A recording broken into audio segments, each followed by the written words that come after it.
रात्रीचे 11 वाजले होते. हॉटेल जवळजवळ रिकामं झालं होतं. एक तरुणी ते हॉटेल एकटीच सांभाळत होती.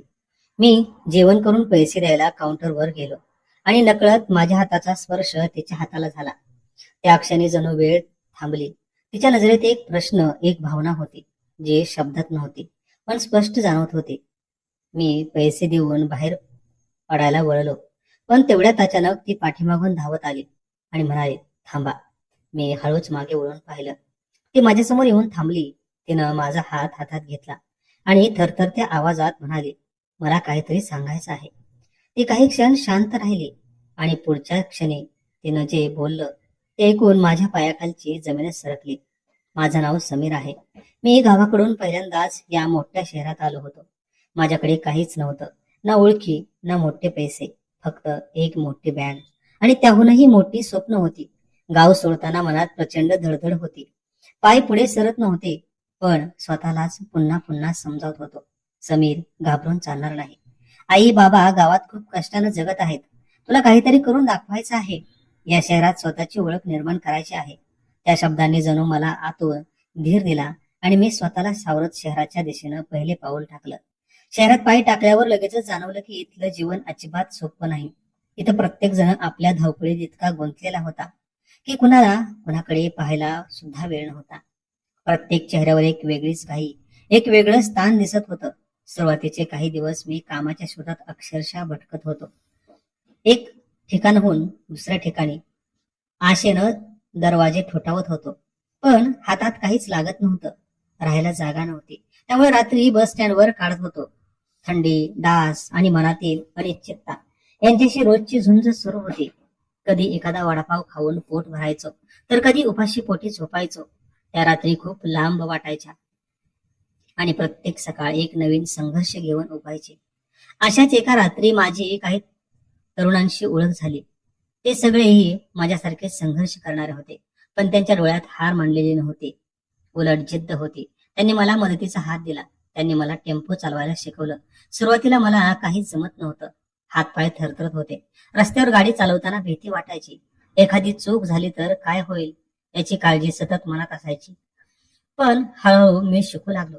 चुका करत करत अनुभव घेत राहिलो आणि त्या अनुभवातून आत्मविश्वास वाढू लागला.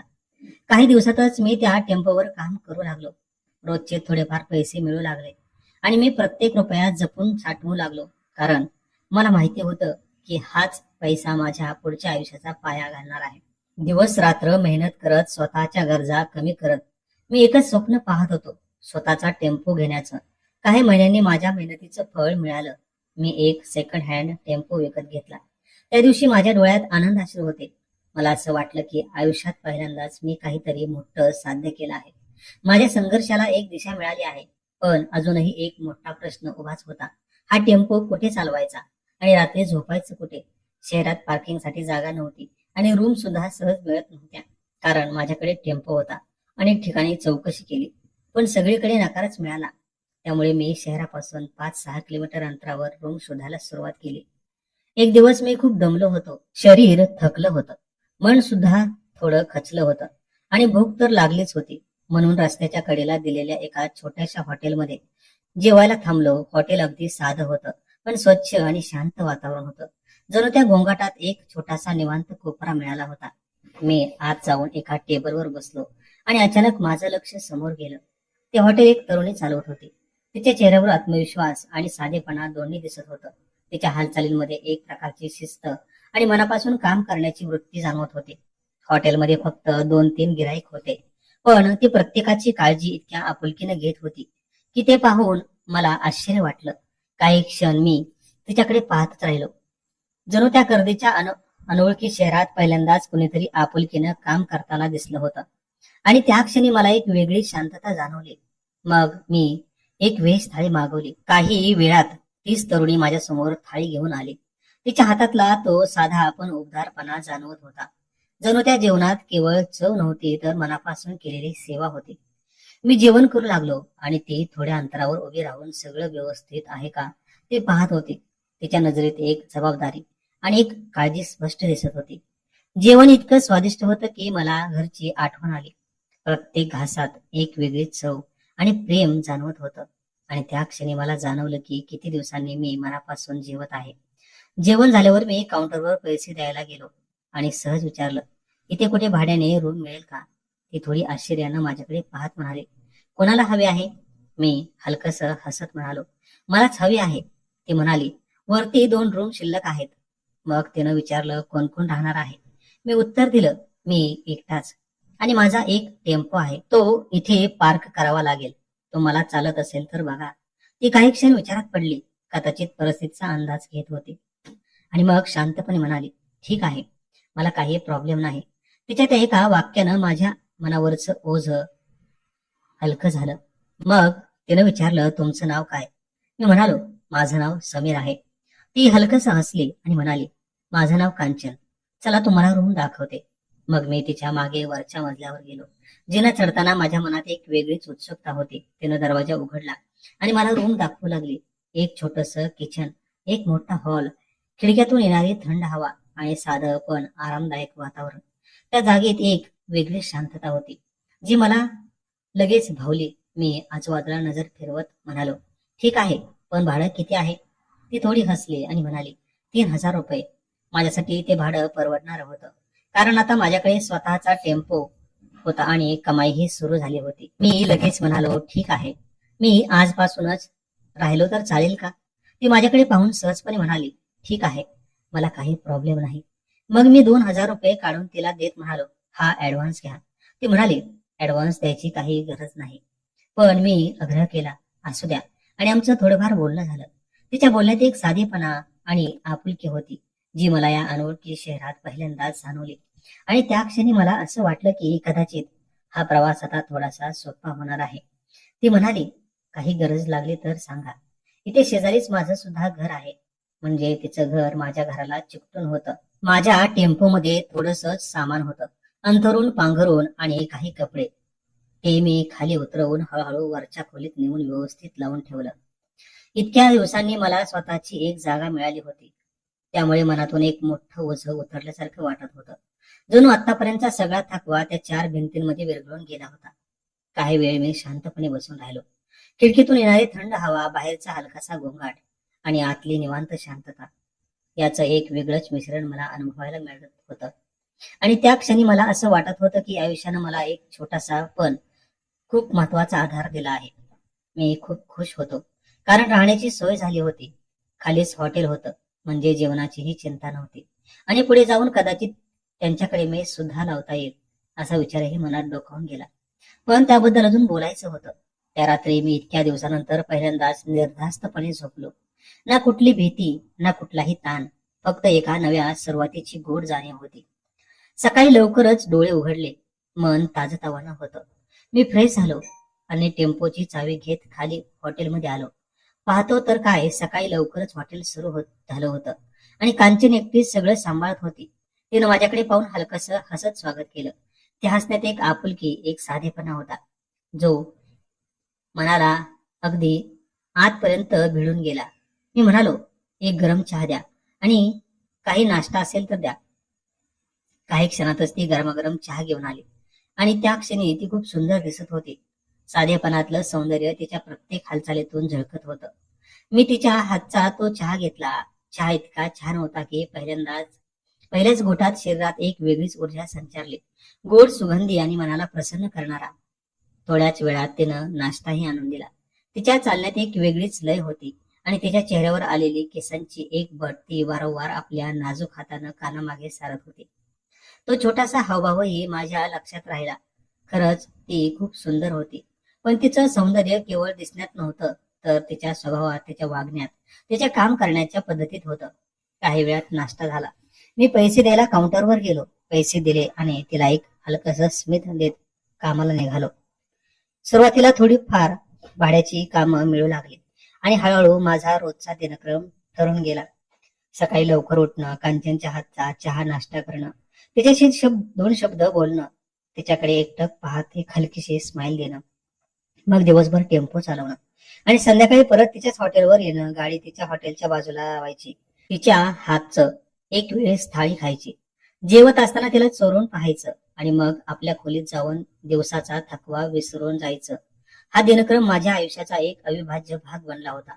पण या सगळ्या दिवसात एक गोष्ट मात्र मला सतत खटकत होती. कांचनच्या हॉटेलमध्ये मला कधीही दुसरा कोणताही तरुण दिसला नाही. ना तिच्या घरी कोणी येताना जाता दिसायचं. ती एकटी सगळं सांभाळत होती. हॉटेल, घर, ग्राहक, सगळं काही तिच्या चेहऱ्यावर थकवा कधी दिसत नसे. पण तिच्या डोळ्यात एक खोल शांतता होती, जी काहीतरी सांगून जात होती. माझ्या मनात सतत विचार यायचे, ती एकटीच का राहते? तिच्यासोबत कोणीच का नाही? तिच्या आयुष्यात काय घडलं असेल? मला तिला हे सगळं विचारायचं होतं, पण धाडस होत नव्हतं. कुठेतरी तिच्या वैयक्तिक आयुष्यात हस्तक्षेप करतोय असं वाटायचं. असेच दिवस जात होते आणि जवळजवळ एक महिना कसा गेला ते कळलंच नाही. आता भाडं देणं गरजेचं होतं. माझ्या मेहनतीमुळे चांगले पैसे मिळत होते. त्यामुळे मी साठवलेल्या पैशातून 3,000 रुपये बाजूला काढले आणि मनात ठरवलं की आजच देऊन टाकायचे. त्या दिवशी संध्याकाळी नेहमीप्रमाणे मी कांचनच्या हॉटेलमध्ये गेलो. टेबलावर बसलो आणि म्हणालो, एक वेळच थाळी द्या. काही वेळात कांचन तिच्या त्या नाजूक हातात थाळी घेऊन आली. 3 चपात्या, भात, भाजी, वरण, साधं पण अतिशय स्वादिष्ट जेवण. त्या जेवणात एक घरगुती चव होती, जी मनाला अगदी समाधान देत होती. त्यावेळेस हॉटेलमध्ये फारशी गर्दी नव्हती. वातावरण शांत आणि निवांत होतं. मी जेवत असताना तिच्याकडे पाहत होतो आणि मध्ये मध्ये ती सुद्धा माझ्याकडे पाहून हलकस हसत होती. त्या नजरेत काहीतरी खास होतं, जे शब्दात सांगता येणार नव्हतं. काही वेळात जेवण झालं. कांचन आली आणि माझ्या समोरच ताट उचलून घेऊन गेली. मी अजून 5 मिनिटं तिथेच बसून राहिलो. आता हॉटेलमध्ये कोणीच नव्हतं. सगळे ग्राहक गेले होते. फक्त मी आणि कांचन उरलो होतो. माझ्या मनातले प्रश्न पुन्हा डोकावू लागले आणि यावेळी मी धाडस केलं. मी कांचनला आवाज दिला, तुमच्याशी थोडं काम होतं. ती माझ्याकडे आली. मी खिशातून पैसे काढले आणि म्हणालो, हे तुमचे भाड्याचे पैसे. ती म्हणाली, अहो एवढी काय घाई होती? नंतर दिले असते तरी चाललं असतं. मी हसत म्हणालो, नाही, आता मला इथे येऊन 1 महिना झाला आहे. पैसे वेळेवर दिलेले बरे. थोड्या वेळात शांतता पसरली आणि मग मी हळूच माझ्या मनातला प्रश्न विचारायचं धाडस केलं. तुम्हाला एकट्याला खूप त्रास होत असेल ना? कारण मी पाहतोय 1 महिना झाला तुमच्या हॉटेलवर फक्त तुम्ही एकट्याच आहात. दुसरं कोणीच दिसत नाही. तुम्हाला हे सगळं एकटीला कसं जमतं? आणि तुमच्या मदतीला कोणीच नाही. तुमच्या घरी मला कधी कोणी दिसलं नाही. असं का? तुम्ही एकट्याच राहता का? असे एक ना अनेक प्रश्न मी तिच्यावर एकदम विचारले आणि माझ्या आवाजातली ती उत्सुकता आणि काळजी दोन्ही तिला जाणवली असावी. ती काही क्षण शांत झाली. तिच्या चेहऱ्यावरचं हलकसं हसू तसंच होतं, पण त्या हसण्यात एक वेगळीच वेदना दडलेली होती, जी शब्दांपेक्षा जास्त बोलकी वाटत होती. तिच्या डोळ्यात हळूहळू पाणी तरळायला लागलं आणि ती मंद थरथरत्या आवाजात म्हणाली, खरं सांगू का? मागची 1.5 वर्ष झाली मी इथे एकटीच राहते आहे. एकटीच हॉटेल चालवते आहे. नियतीनं माझ्या आयुष्यात खूप मोठं दुःख लिहिलं आहे. वरून मी तुम्हाला हसताना दिसत असेल, पण आतून मी खूप तुटलेली आहे. तिच्या त्या प्रत्येक शब्दांमध्ये एक खोल जखम होती, जी अजूनही भरलेली नव्हती. मी तिच्याकडे एकटक पाहत अजूनही राहिलो. तिच्या डोळ्यात ओघळणारे अश्रू जणू तिच्या मनातल्या वेदनेची साक्ष देत होते. ती पुढे म्हणाली, हे हॉटेल आणि हे घर माझ्या नवऱ्यानं खूप कष्टानं उभं केलं आहे. आम्ही दोघं खूप आनंदात आयुष्य जगत होतो. आमच्या लग्नाला 3 वर्ष झाली होती. पण त्या 3 वर्षात आम्ही खूप मोठी स्वप्न पाहिली होती. एकत्र काम करायचं, हॉटेल मोठं करायचं, अजून काही शाखा उघडायच्या. आम्ही दोघं मिळून प्रत्येक गोष्ट नियोजन करून करत होतो. सकाळपासून रात्रीपर्यंत आम्ही हसत खेळत काम करायचो. थकवा कधी जाणवत नव्हता, कारण सोबत होती. ती थोडी थांबली, जणू त्या आठवणी पुन्हा जगत होती. पण लगेच तिचा चेहरा पुन्हा दुःखाने भरून गेला. पण एक दिवस अचानक सगळं बदललं, ती म्हणाली आणि तिचा आवाज पुन्हा कापू लागला. त्या दिवशी माझा नवरा हॉटेलमध्ये काम करत होता. सगळं नेहमीसारखं चाललं होतं आणि अचानक त्याला छातीत दुखायला लागलं. मला काही काळाच्या आत तो खाली कोसळला. मी घाबरून गेले. ताबडतोब त्याला हॉस्पिटलमध्ये घेऊन गेले, पण काहीच उपयोग झाला नाही. डॉक्टरांनी सांगितलं की हार्ट अटॅक आला होता आणि तो मला कायमचा सोडून गेला. हे सांगताना तिचा आवाज पूर्णपणे तुटून गेला आणि तिच्या डोळ्यातून अश्रू धारा वाहू लागल्या.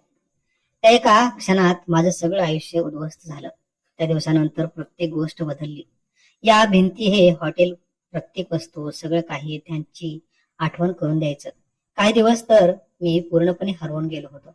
काहीच करावंसं वाटत नव्हतं. लोकांच्या वाईट नजरा सहन कराव्या लागल्या. एकटी स्त्री म्हणून जगणं किती कठीण असतं हे मला रोज जाणवत होतं.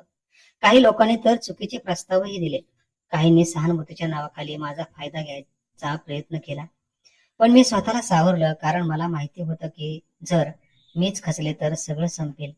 मी पुन्हा उभी राहिले, जिद्दीनं स्वतःच्या बळावर, कारण थांबणं पर्यायच नव्हता. ती बोलत होती आणि मी शांतपणे ऐकत होतो. तिचं दुःख खूप मोठं होतं, पण त्याहून मोठी तिची जिद्द होती. मी हलक्या आवाजात म्हणालो, माफ करा, तुमचं दुःख खूप मोठं आहे, पण तुम्ही यातून सावरलात आणि पुन्हा उभ्या राहिलात, हे खूप मोठं आहे. माझ्या त्या शब्दांनी कदाचित तिला थोडासा आधार मिळाला असावा. तिच्या डोळ्यात अजूनही अश्रू होते, पण ती स्वतःला सावरत म्हणाली, माझं जाऊ द्या, तुम्ही पण एकटे राहता.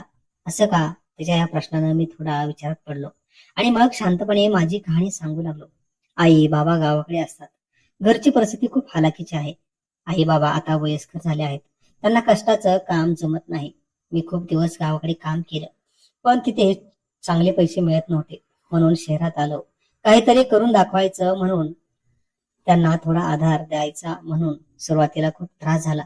पैसे नव्हते, राहायला जागा नव्हती, बस स्टँडवर झोपायचो, उपाशी दिवस काढायचो. पण हळूहळू काम मिळायला लागलं, पैसे साठवले आणि आज थोडंफार उभं राहू शकलो. आणि सुदैवानं तुम्ही मला राहायला जागा दिलीत, टेम्पो पार्क करायला जागा दिलीत आणि तुमच्या हातचं गोड जेवणही मिळते. मी हलकस हसलो, पण त्या हसण्यातही थोडीशी कळवट भावना होती. पुढे म्हणालो, मी अजून अविवाहित आहे. लग्न करणं बाकी आहे, पण घरी काही प्रॉपर्टी नाही, त्यामुळे लग्नही जमत नाही. आई बाबांना खूप इच्छा आहे की माझं लग्न व्हावं, त्यांच्या हातात नातवंड खेळावं, पण अजूनही सगळं स्वप्नच वाटतं. हे बोलताना माझ्या डोळ्यातही नकळत अश्रू आले. काही क्षण आम्ही दोघंही एकमेकांकडे शांतपणे पाहत राहिलो. दोघांच्याही आयुष्यात वेगवेगळं दुःख होतं, पण त्या क्षणी आम्ही एकमेकांच्या वेदना समजून घेत होतो, एकमेकांना न बोलताही आधार देत होतो. काही वेळानं कांचन हळू आवाजात म्हणाली, काळजी करू नका, तुमचं लग्न लवकरच होईल आणि काही मदत लागली तर नक्की सांगा. तिच्या त्या शब्दांमध्ये एक प्रामाणिकपणा होता. मीही म्हणालो, तुम्हालाही काही मदत लागली तर मला सांगा. तेवढ्यात रात्र बरीच झाली होती. बाहेर सगळीकडे शांतता पसरली होती. कांचन हॉटेल आवरायला लागली. मी म्हणालो, मी काही मदत करू का? पण तिनं लगेच नकार दिला. नको, तुम्ही थकलात, जा आराम करा. तरी सुद्धा मी तिचं ऐकलं नाही. टेबल खुर्च्या आवरणं, भांडी जागेवर ठेवणं, काउंटर नीट करणं, अशा छोट्या मोठ्या कामात मी तिला मदत करू लागलो. ती मध्ये मध्ये मला थांबवायचा प्रयत्न करत होते, पण मी हसत हसत काम करत राहिलो. काही वेळात सगळं आवरून झालं आणि मग तिनं हॉटेलला कुलूप लावलं. आम्ही दोघंही पायऱ्या चढून वर येऊ लागलो, कारण आमच्या खोल्या शेजारीच होत्या. ती माझ्या पुढे चालत होती आणि मी तिच्या मागे. काही अंतरावर चालत होतो, पण माझं लक्ष मात्र पूर्णपणे तिच्यावरच होतं. तिचं ते शांत, साधं आणि तरीही मनाला भुरळ घालणारं सौंदर्य माझ्या डोळ्यातून काही केल्या जात नव्हतं. तिचं दुःख ऐकून माझं मनही भरून आलं होतं, कारण आमच्या दोघांच्या आयुष्यात वेगवेगळ्या प्रकारचं पण तितकंच खोल दुःख होतं. आणि त्या भावनिक वातावरणातच आम्ही वर येत होतो. पायऱ्यांवर एक शांतता होती, जणू आमच्या मनातले विचार त्या जागेत घुमत होते. आणि अचानक तिचा पाय घसरला. ती किंचित डगमगली आणि तिच्या तोंडून हलकासा ओरडण्याचा आवाज आला. ती अगदी माझ्या पुढेच होती. नकळत मी क्षणाचाही विलंब न करता माझा हात पुढे करून तिला सावरलं. जर त्या क्षणी मी तिला आधार दिला नसता तर ती नक्कीच खाली पडली असती आणि कदाचित दुखापतही झाली असती. पण त्या एका क्षणात सगळं काही थांबल्यासारखं वाटलं. त्या अंधुक प्रकाशात आम्ही दोघं एकमेकांकडे स्थिर नजरेनं पाहत राहिलो, जणू वेळच थांबली होती आणि फक्त आमचे श्वास आणि धडधडणारी हृदय ऐकू येत होती. तिच्या चेहऱ्यावर त्या क्षणी एक वेगळंच खरं आणि मनापासून हास्य उमटलं होतं. तिच्या डोळ्यात काहीतरी नवीन, अनोळखी पण ओळखीचं भासणारं भाव दिसत होते आणि त्या नजरेत इतकी खोली होती की शब्दांची गरजच नव्हती. काही क्षणाने ती हलक्या आवाजात म्हणाली, थँक्यू, आणि मग लाजत लाजत माझ्यापासून थोडी दूर झाली. तिच्या चालण्यात एक वेगळीच घाई होती, जणू ती त्या क्षणापासून दूर पळत होती. पण जाताना तिनं पुन्हा एकदा वळून माझ्याकडे पाहिलं आणि छोटीशी गोड स्माइल दिली. ती स्माइल माझ्या मनात खोलवर कोरली गेली, इतकी की मी डोळे बंद केले तरी तीच स्माइल माझ्या डोळ्यासमोर येत होती. मला स्वतःलाच विश्वास बसत नव्हता की नेमकं काय घडत होतं. मी माझ्या खोलीत बसलो, बेडवर पडून राहिलो, पण डोळे मिटले तरी मन मात्र जागच होतं. तिच्या घसरलेला पाय, मी दिलेला आधार, तिचे ते लाजरं हसू, तिच्या डोळ्यातले भाव, हे सगळं पुन्हा पुन्हा माझ्या मनात फिरत राहिलं आणि त्या आठवणींमध्येच मी नकळत हरवून गेलो. दिवस पुढे सरकत गेले, पण त्या क्षणाची आठवण मात्र ताजीच राहिली. जणू ती माझ्या आयुष्याचा एक खास भाग बनली होती. एक दिवस संध्याकाळी काम आटोपून मी टेम्पो घेऊन परत आलो. थकलो होतो. नेहमीप्रमाणे जेवण करून वर आलो आणि झोपलो. पण मध्यरात्री अचानक अंग तापाने फणफणू लागलं. शरीर गरम होऊ लागलं. थंडी वाजू लागली. डोकं जड झालं. काय करावं तेच समजेना. मी रात्रभर तसंच पडून राहिलो. कधी डोळा लागत होता, कधी अचानक जाग येत होती. शरीरात इतका अशक्तपणा आला होता की उठण्याची ताकदही नव्हती. मला वाटत होतं की थोड्या वेळानं बरं वाटेल, म्हणून मी काही न करता तसाच पडून राहिलो. पण सकाळ झाली तरी काहीच फरक पडला नाही. जेव्हा डोळे उघडले तेव्हा घड्याळात 11 वाजले होते आणि अंग अजूनही तापानं होरपळत होतं. तेवढ्यात दरवाजावर हलकासा टकटक झाला. मी कसाबसा उठलो. भिंतीचा आधार घेत दरवाजा उघडला तर समोर कांचन उभी होती. तिच्या चेहऱ्यावर स्पष्ट काळजी दिसत होती. ती म्हणाली, अहो काय झालं? सकाळपासून तुम्ही चहा नाश्त्यासाठी आले नाहीत म्हणून पाहायला आले. तुमचा टेम्पोही खालीच होता म्हणून काळजी वाटली. मी काही बोलणार इतक्यात माझा तोल गेला. पण कांचननेच मला लगेच सावरलं. तिच्या हातांचा तो स्पर्श मला एक वेगळीच सुरक्षितता देऊन गेला. तिला लगेच जाणवलं की मला खूप ताप आला आहे. तिनं मला अलगद आधार देत बेडवर नेऊन झोपवलं. तिच्या हालचालीमध्ये घाई होती, पण त्यात एक काळजीची सुसूत्रता होती. तिनं लगेच कोणाला तरी फोन करून डॉक्टरांना बोलावलं. काही वेळात डॉक्टर आले. त्यांनी मला तपासलं, इंजेक्शन दिलं, काही गोळ्या लिहून दिल्या आणि सूचना देऊन निघून गेले. कांचन पुन्हा खाली गेली. थोड्याच वेळात माझ्यासाठी नाश्ता घेऊन आले. तिने मला स्वतः बसवून खाऊ घातलं, औषधं दिली, पाणी दिलं आणि वारंवार विचारत होती, आता बरं वाटतंय ना? तिच्या त्या आवाजातील एक वेगळीच आपुलकी होती जी माझ्या मनाला खोलवर स्पर्श करून गेली. मी तिच्याकडे पाहत राहिलो. या अनोळखी शहरात माझ्यासाठी एवढं कोणी करतंय यावर मला विश्वास बसत नव्हता. ती हलक्या आवाजात म्हणाली, काळजी करू नका, सर्व ठीक होईल. मी खाली जाते, हॉटेल चालू आहे. पण तिचं मन मात्र वरच राहिलं होतं. हे तिच्या नजरेतून जाणवत होतं. दुपारी सुद्धा ती माझ्यासाठी जेवण घेऊन आली, वेळेवर औषधं दिली, मध्ये मध्ये वर येऊन घेऊन विचारपूस करत राहिली. त्या दिवशी मला पहिल्यांदाच असं जाणवलं की या शहरात मी पूर्णपणे एकटा नाही. कुणीतरी आहे ज्याला माझी काळजी आहे. आणि त्या जाणीवेनं माझं मन खूप हलकं झालं. हळूहळू मी बरा होऊ लागलो. संध्याकाळी थोडं बरं वाटल्यावर मी स्वतःहून खाली हॉटेलमध्ये गेलो. शरीर अजून थोडं अशक्त होतं, पण मनात एक वेगळीच ताकद होती. मी तिच्याकडे एक प्रेमळ नजरेनं पाहिलं आणि मनापासून तिचे आभार मानले. ती फक्त हलकस हसली. त्या हसण्यात समाधान होतं, आपुलकी होती आणि काही न बोलता सगळं सांगणारा एक भाव होता. त्या दिवसानंतर आमच्यात काहीतरी बदललं होतं. आमच्यातील अंतर नकळत कमी झालं होतं. आम्ही दोघेही एकमेकांकडे पाहू लागलो. नजर भिडू लागली. कांचनही मला पाहून एकटक पाहत राहायची. कधी काही न सांगता चहा, नाश्ता, जेवण माझ्या समोर आणून ठेवायची. तिच्या त्या प्रत्येक कृतीत एक न बोललेली भावना दडलेली असायची. दिवस असेच पुढे सरकत होते आणि आमच्यात एक शांत, शब्दांपलीकडचं नातं तयार होत होतं. मी हॉटेलमध्ये नेहमीप्रमाणे येत राहायचो. कधी कधी कामामुळे उशीर व्हायचा, रात्रीही बरीच व्हायची, पण तरीही ती माझी वाट पाहत राहायची. मी येईपर्यंत हॉटेल बंद करत नसे. त्या दिवशी सुद्धा संध्याकाळचे 11 वाजले होते आणि मी नेहमीप्रमाणे थकलो भागलो हॉटेलमध्ये जेवायला आलो. दिवसभराच्या कष्टामुळे शरीर दमलं होतं, पण मन मात्र कांचनला पाहण्याच्या एका वेगळ्याच उत्सुकतेनं भरलेलं होतं. हॉटेलमध्ये शिरताच कांचननं माझ्याकडे एकटक पाहिलं आणि काही न बोलता माझ्यासमोर प्रेमानं जेवणाचं ताट ठेवलं. तिच्या नजरेत त्या दिवशी काहीतरी वेगळं होतं, एक अनोळखीच पण तरीही नवीन असं काहीतरी, जे मला सतत तिच्याकडे खेचत होतं. मी जेवायला सुरुवात केली, पण माझं लक्ष सतत तिच्याकडे जात होतं. ती ही काम करता करता मधून मधून माझ्याकडे पाहत होती आणि आमच्यात एक न बोललेली ओढ स्पष्ट जाणवत होती. काही वेळात माझं जेवण झालं. मी उठलो आणि नेहमीप्रमाणे पैसे द्यायला काउंटरकडे गेलो. 50 रुपयांची थाळी होती. मी खिशातून 50 रुपयांची नोट काढली आणि तिच्या हातावर ठेवू लागलो. तेवढ्यात माझा हात तिच्या नाजूक हाताला हलकासा स्पर्श झाला आणि त्या क्षणी जणू वेळच थांबली. तिनं माझ्याकडे पाहिलं, मी तिच्याकडे पाहिलं. आमच्या नजरा एकमेकात गुंतल्या.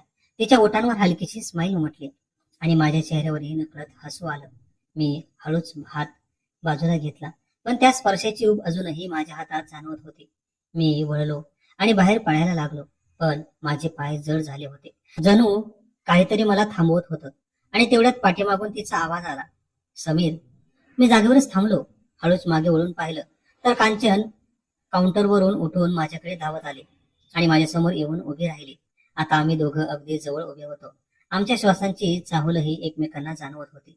तिच्या डोळ्यात एक प्रामाणिक भावना होती जी थेट मनाला भिडत होती. ती काही क्षण माझ्याकडे पाहत राहिली, जणू धाडस गोळा करत होती. आणि अचानक तिनं माझा हात तिच्या हातात घेतला. तिचा तो स्पर्श उबदार, विश्वास देणारा आणि मनाला शांत करणारा होता. ती हलक्या पण ठाम आवाजात म्हणाली, समीर, एक बोलू का? खूप दिवसांपासून पाहते आहे. तुम्ही इथे आल्यापासून माझं आयुष्य बदललं आहे. आणि विशेष म्हणजे त्या दिवशी तुम्ही मला पडताना वाचवलं. त्या क्षणापासून माझ्या मनात तुमच्याबद्दल काहीतरी वेगळं निर्माण झालं. मी इथे एकटी राहते, पण तुम्ही कधीच माझ्याकडे वाईट नजरेनं पाहिलं नाही. याआधी एक भाडेकरू राहिला होता. तो नेहमी माझ्याकडे वाईट नजरेनं पाहायचा. कधी कधी रात्री दरवाजा वाजवायचा. मी खूप घाबरायचे. शेवटी त्याला रूम सोडायला लावली. पण तुम्ही तुम्ही खूप वेगळे आहात. तुम्ही मला नेहमी आदर दिलात, मदत केलीत, प्रेमानं वागलात. आणि खरं सांगते, मला तुम्ही आवडायला लागलात. माझं तुमच्यावर प्रेम जडलं आहे. माझ्याशी लग्न कराल का? तिच्या त्या शब्दांनी माझं मन अक्षरशः हलवून गेलं. त्या प्रत्येक वाक्यात तिच्या मनाची खरी भावना होती. ती पुढे म्हणाली, मी खूप तुटले होते, पण तुम्ही आल्यापासून मला पुन्हा जगावंसं वाटायला लागलं. तुम्हाला पाहिलं की माझं दुःख कमी होतं. सतत तुम्हाला पाहत राहावं असं वाटतं. ती माझ्या मनातलं सगळं माझ्यासमोर उघडपणे मांडत होती. मी काही क्षण गप्प राहिलो. मनात हजारो विचार चालू होते, पण शब्द सापडत नव्हते. मग हळूहळू मी तिचा नाजूक हात माझ्या हातात घेतला आणि शांतपणे ठाम आवाजात म्हणालो, खरं सांगू का? इथे आल्यापासून माझ्या आयुष्यात खूप बदल झाले, पण तुम्ही भेटल्यानंतर तर सगळंच बदललं. मला नियमित काम मिळायला लागलं, राहायला जागा मिळाली आणि सगळ्यात महत्वाचं म्हणजे तुमच्या हातचं गोड जेवण आणि तुमची साथ मिळाली. तुमच्याकडे पाहिलं की मला खूप छान वाटतं. मलाही तुमच्यावर प्रेम झालं आहे. हे ऐकताच तिच्या डोळ्यात आनंद अश्रू तरळले आणि त्या क्षणी आम्ही दोघांनी एकमेकांचे हात घट्ट पकडले, जणू एकमेकांना आयुष्यभरासाठी स्वीकारत होतो. त्या दिवसानंतर आमचं नातं आणखी घट्ट होत गेलं. कांचन माझ्यासाठी रोज प्रेमानं स्वयंपाक करायची, मला स्वतःहून खाऊ घालायची, माझी काळजी घ्यायची आणि मीही तिच्या प्रत्येक आनंदात दुःखात तिच्यासोबत उभा राहायचो. सकाळी मी नाश्त्यासाठी आलो की ती माझ्या समोर बसवून माझ्याकडे एकटक पाहत राहायची. तिच्या डोळ्यात प्रेम ओसंडून वाहत असायचं आणि त्या नजरेत मला माझं पूर्ण आयुष्य दिसायचं. दिवसेंदिवस आमचं नातं अधिक गहिरं होत गेलं. एकमेकांशिवाय राहणं अशक्य वाटू लागलं. काही दिवसांनी आम्ही दोघांनी एकत्र बसून आयुष्याचा मोठा निर्णय घेतला. आम्ही लग्न केलं, अगदी साध्या पद्धतीनं, पण मनापासून, कोणत्याही दिखाव्याशिवाय, फक्त प्रेमाच्या बळावर. आता कांचन हॉटेल चालवते आणि मी टेम्पो चालवतो. आमचं आयुष्य एका नव्या सुंदर दिशेनं पुढे जात आहे. आम्ही दोघंही खूप आनंदानं संसार करत आहोत, एकमेकांचा आधार बनून, एकमेकांच्या दुःखाला समजून घेत आणि एकमेकांच्या आनंदात सामील होत. आमच्या छोट्याशा जगात आता समाधान, प्रेम आणि विश्वास या तिन्ही गोष्टींचं सुंदर संतुलन आहे. आणि हेच आमचं खरं सुख आहे. कधी कधी आयुष्य आपल्याला खूप खोल जखमा देतं, पण त्याच वेळी आपल्याला पुन्हा उभं राहण्यासाठी कोणीतरी खास माणूसही देतं. समीर आणि कांचनच्या कथेतून आपल्याला एकच गोष्ट शिकायला मिळते. भूतकाळ कितीही कठीण असला तरी प्रेम आणि विश्वास यांच्या जोरावर नवीन आयुष्य सुरू करता येतं. खरं प्रेम कधीही देखाव्यात नसतं. ते असतं आदरात, साथीत आणि एकमेकांच्या दुःखाला सामावून घेण्यात. जेव्हा दोन तुटलेली मनं एकमेकांना आधार देतात, तेव्हा ते फक्त नातं राहत नाही, ते आयुष्य बनतं. त्यामुळे कधीही परिस्थितीवर हार मानू नका, कारण कदाचित तुमच्यासाठीही कुठेतरी एक नवीन सुरुवात तुमची वाट पाहत असते. मित्रांनो आणि मैत्रिणींनो, तुम्हाला काय वाटतं? मी आणि कांचननं घेतलेला हा निर्णय योग्य होता का अयोग्य? तुमचं मत कमेंटमध्ये नक्की सांगा. माझी आणि कांचनची ही प्रेमकथा तुम्हाला आवडली असेल तर कथेला लाईक करा, शेअर करा आणि चॅनलला सबस्क्राईब करायला विसरू नका. धन्यवाद.